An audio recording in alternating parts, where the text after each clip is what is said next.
جڑاوالا میں قرآن پاک کی بے حرمتی اور توہین رسالت کے مرتکب پائے جانے والے مزید 5 ملزمان کو گرفتار کر لیا گیا۔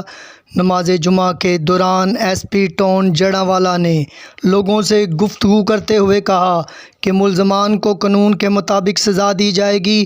ہمارا دین اقلیتوں اور ان کی عبادت گاہوں کی حفاظت کا درس دیتا ہے۔ مزید جانتے ہیں جڑاوالا سے میڈم رضیہ سے۔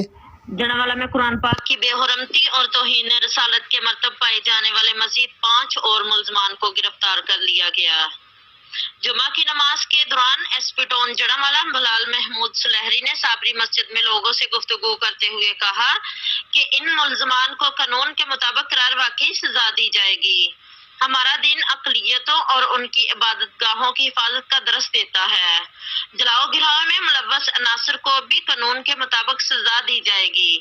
اس موقع پر علامہ شہباز حسین چشتی کا کہنا تھا کہ تمام مسلمان اپنے شہر کے امن کو برقرار رکھنے میں اپنا کردار ادا کرے۔ کیمرہ ٹیم کے ہمراہ میڈم رضیہ، BK نیوز، جڑاوالا۔